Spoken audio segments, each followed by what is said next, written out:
নিঃস্ব অবস্থায় কি দোয়া করতে পারেন একজন মানুষ, এই দোয়াটা শিখে নেন, ইনশাআল্লাহ আপনার জীবনের সমস্ত সংকট কেটে যাবে ইনশাআল্লাহ। আমি নিজেও ওই দোয়াটা বেশি বেশি করার চেষ্টা করি। দোয়াটা হচ্ছে, মুসা আলাইহিস সালাম একটা গাছের নিচে হেলান দিয়ে বসলেন, বসে দেখলেন দুইজন মেয়ে দাঁড়িয়ে আছে দূরে, পানি নিতে পারছে না, লোকজন পানি নিয়ে যাচ্ছে, ওরা দাঁড়িয়ে আছে বেচারি। মুসা আলাইহিস সালাম গিয়ে বললেন, কি সমস্যা আপনাদের? এটা নিয়ে আপনারা আবার মেয়েদের সাথে কথা বলার চেষ্টা করেন, ঠিক আছে? তো মাহারাম গায়রা মাহারাম মেনে চলে। তারা বললেন যে আমাদের বাবা অনেক বৃদ্ধ মানুষ, আমরা পানি নিতে পারি না যতক্ষণ না আমাদের কম পানি নিয়ে চলে যায়।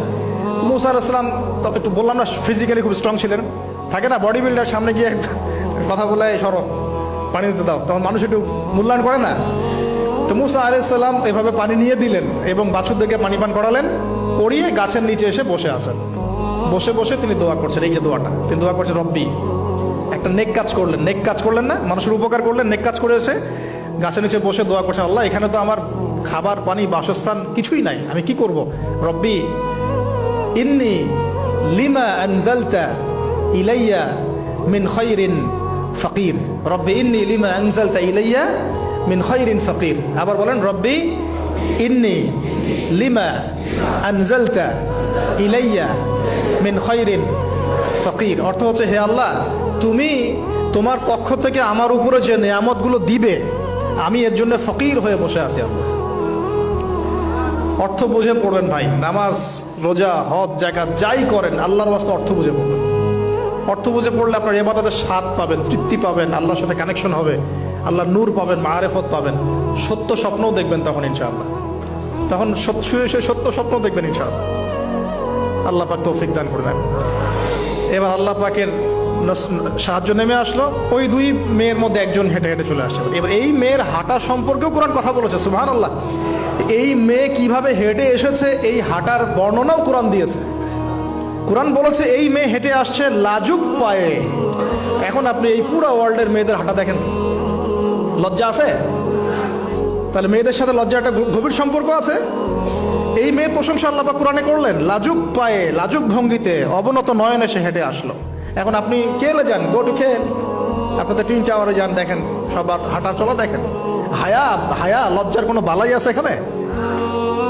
আমি গত লেকচারে বলেছিলাম যে আদম আলাইহিস সালাম এবং হাওয়া আলাইহিস সালাম, ইবলিস তাদের সাথে প্রথম যে আচরণ করেছে ওই ফল খাওয়ানোর পরে, সেটা কি? তাদের গা থেকে পোশাক খুলে পড়ে গেছে, মানে নগ্ন করে দিয়েছে আমাদের পিতামাতাকে, মহাবিশ্ব নগ্ন করে দিয়েছে কে? ইবলিস। তো এখন এই পৃথিবীতে আমরা যারা নগ্নতার চর্চা করছি, তার কার এজেন্ট আমরা বুঝতে বাকি আছে? আমার কথা কি বুঝতে পারছেন কিনা? এই কানেকশন মেলানোর চেষ্টা করেন, ডটসগুলো মেলানোর চেষ্টা করেন। সামনে যাই প্রিয় ভাই, এই মেয়ে এসে বলছে, আমার বাবা আপনাকে ডাকেন, আমার বাবা আপনাকে ডাকছেন। তিনি গেলেন, বাবা শুআয়ব আলাইহিস সালাম। তখন এক বোন ইনডাইরেক্টলি বাবাকে বোঝাচ্ছে যে বিয়ে শাদী দিলে ভালো হয়। এক বোন বলছে যে আপনি তো তাকে পুরস্কৃত করতে চাচ্ছেন, তাহলে এইরকম কবিউন আমিন একজন মানুষকে সবচেয়ে ভালোভাবে পুরস্কৃত করা যায় তার যথাযোগ্য প্রতিদান দেওয়ার মধ্য দিয়ে। তো মেয়ের ইশারা বাবা বুঝেছেন, তিনি নিজের এক মেয়ের সাথে মুসা আলাইহিস সালাম বিয়ে দিলেন, সুবহানাল্লাহ। তবে শর্ত দিলেন, দেন মোহর কি? মোহর তো নাই। মোহর কি এবার? মোহর হচ্ছে 8 বছর তোমাকে আমার ফার্মে কাজ করতে হবে। এটা আগেকার একটা স্টাইল ছিল, সুন্নাহ। এটা এখন নাই যদিও, আগে এরকম ছিল যে দেনমোহর দেওয়ার জন্য এই একটা পদ্ধতি ছিল। যেমন ইয়াকুব আলাইহিস সালামের ক্ষেত্রেও এরকম 7 বছরের কথা আসছে, তিনি 7 বছর তার শ্বশুরের ফার্মে কাজ করেছেন। এটা নতুন ছিল না ওই সময়, এটা কমন ছিল। এখন যেমন আমাদের দেশে কমন 10 লাখ টাকা মোহর হবে, 10,000 টাকা দিব, বাকিটা সব বাকি, তাই না? তো এরকম আর কি কমন কিছু বিষয় থাকে আর কি। আস্তাগফিরুল্লাহ, মাফ করো। বলবে বাসুরাতে, বলবে আমাকে মাফ করে দাও।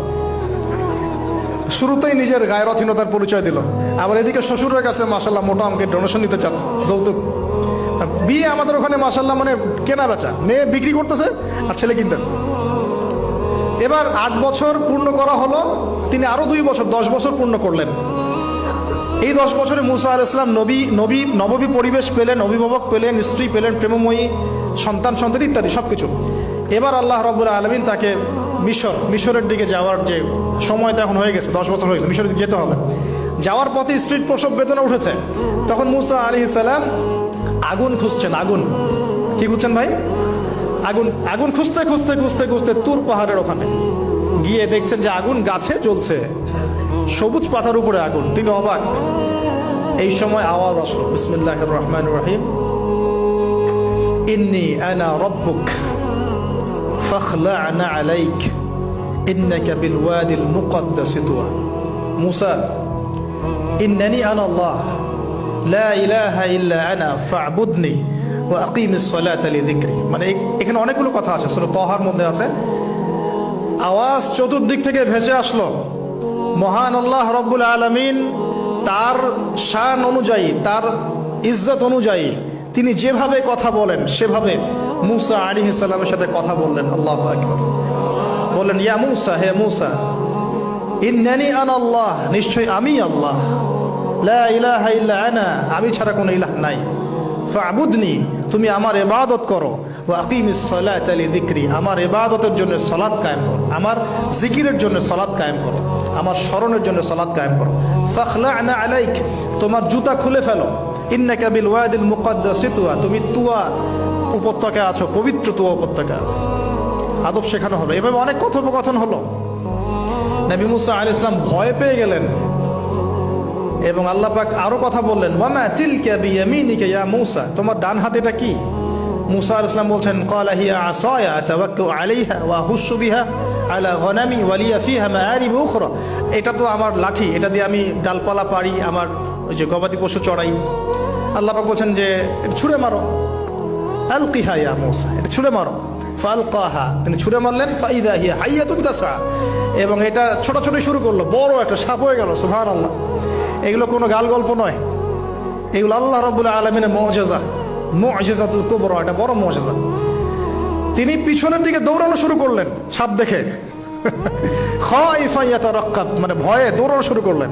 আল্লাহ পাক বলছেন, লা ইয়াখাফু লাদাইনাল মুরসালিন, আমার কাছে রসুলগণ ভয় পায় না, তুমি ভয় পেও না, তুমি ওটাকে ধরো পিছন থেকে, সেটা আবার লাঠি হয়ে যাবে। পিছন থেকে হাত দেওয়া হলো, লাঠি হয়ে গেল। সুবহানাল্লাহ।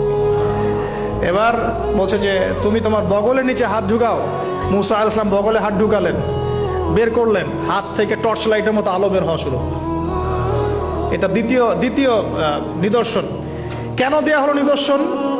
এবার আল্লাহ পাক তার দায়িত্বটাকে বলছেন, তোমাকে নিদর্শনগুলো কেন দিলাম, তোমাকে মনোনীত কেন করলাম, কেন তোমাকে মনোনীত করলাম মুসা, তোমার কাজটা কি? তোমার কাজ এখন এটা, ইযহাব ইলা ফিরআউনা ইন্নাহু তাগা, তুমি ফিরআউনের কাছে যাও। ফিরআউন সীমা লঙ্ঘন করেছে, মনে আছে ফিরআউনের কথা? সীমা লঙ্ঘন করেছে। তখন মুসা আলাইহিস সালাম তার অপারগতা প্রকাশ করছেন এভাবে, তিনি বলছেন, আল্লাহ, আমার তো জিহ্বায় জড়তা আছে, আর আমি তো ওখানে এক ব্যক্তি, আমার খুনের অভিযোগ আমার কাঁধে, আমি এখন কিভাবে কি করবো আল্লাহ? তখন আল্লাহ রাব্বুল আলামিন বলছেন, এই দোয়াটা করো। কোন দোয়া? মুসা আলাইহিস সালাম বললেন, রব্বি ইশরাহ লি সাদরি, হে আল্লাহ, আমার বক্ষ প্রশস্ত করো, ওয়াসসির লি আমরি, আমার কাজকে সহজ করে দাও, ওয়াহলিল উকদাতাম মিন লিসানি, আমার জিহ্বার সমস্ত জড়তা দূর করে দাও, ইয়াফকাহু কাওলি, যাতে মানুষ আমার কথা বুঝতে পারে। আর আমার সাথে আমার পরিবারের মধ্য থেকে ওয়াজআলনি ওয়াজিরাম মিন আহলি, আমার পরিবারের মধ্যে একজন ওজির আমাকে দাও, সাথী। হারুন আখি, আমার ভাই হারুনকে দান কর। সুবহানাল্লাহ। হারুন আলাইহিস সালামকে নবুয়ত দেয়া হলো, দুজনকে আল্লাহ পাক এখন বলছেন, ইযহাবা ইলা ফিরআউন, তোমরা দুজন এখন ফিরআউনের কাছে যাও। ফাইন্নাহু তাগা ফাকুলা লাহু কাওলান লাইয়িনা, তবে তাকে গিয়ে কর্কশ ভাষায় কথা বলবে না, নরম স্বরে কথা বলবে। দায়ীদের এখানে সুন্নাহ, দায়ীদের জন্য শিক্ষা আছে, দায়ী আলেম যারা মুবাল্লিগ তাদের শিক্ষা আছে। ফিরআউনের সামনে গিয়ে দাওয়াত দিলেও কিভাবে দিতে হবে? ফাকুলা লাহু কাওলান লাইয়িনা, নম্রভাবে কথা বলো। লাআল্লাহু, কেন নম্রতার সাথে? লাআল্লাহু ইয়াতাযাক্কারু আও ইয়াখশা, হয়তোবা নম্রতা প্রদর্শন করলে সে উপদেশ গ্রহণ করতে পারে, অথবা সে আল্লাহকে ভয় করতেও পারে। আল্লাহ পাক তো আগে থেকে জানেন সে ঈমান আনবে না, তারপরেও আমাদের আদব শিখাচ্ছেন আল্লাহ পাক এখানে। তারা দুজন চলে গেলেন, দাওয়াত দিলেন। ফিরআউন মশকরা করছে, ওয়ামা রাব্বুকুম ইয়া মূসা, তোমাদের দুজনের রব আবার কে? হ্যাঁ, মুসা আলাইহিস সালাম বুঝাচ্ছেন, রব্বি আল্লাযী, আমার রব সেই রব যিনি জীবিতকে মৃত করেন, মৃতকে জীবিত করেন, ইত্যাদি। মানে যার হুকুম ছাড়া একটা গাছের পাতাও নড়ে না, যিনি মাটি থেকে সব উৎপন্ন করেন, বৃষ্টি বর্ষণ করেন, সব বুঝালেন। ফিরআউনের বক্তব্য তখন এটাই ছিল, তোমাদের কাছে কি কোন নিদর্শন আছে, কোন আয়াত নিদর্শন আছে? হ্যাঁ, নিদর্শন আছে। কি? লাঠি ছুঁড়ে মারলেন, সাপ হয়ে গেল। এখন ফিরআউন বলছে, এটা তো জাদু, এটা কি? আমার জাদুকররা ওটা পারে, জাদুকরদেরকে ডেকে না হলো, জাদুকররাও লাঠি ছুঁড়ে মারলো, সাপও যাচ্ছে। কিন্তু এই বড় সাপ ওদের সব সাপকে খেয়ে ফেললো। তখন ফেরাউন কিন্তু ভয় পেয়ে গিয়েছিল। এরপরেও এই হাত বের করে আলোর এই নিদর্শন দেখানো হলো, তাওহীদের দাওয়াত দেওয়া হলো, ফেরাউনকে ভয় করতে বলা হলো, ফেরাউনকে সতর্ক করা হলো যে আমার রব, আপনার রব, সবার রব হচ্ছেন আল্লাহ। সবকিছু বোঝানো হলো, কিন্তু ফেরাউন এই কোনো কথাই গ্রহণ করলো না।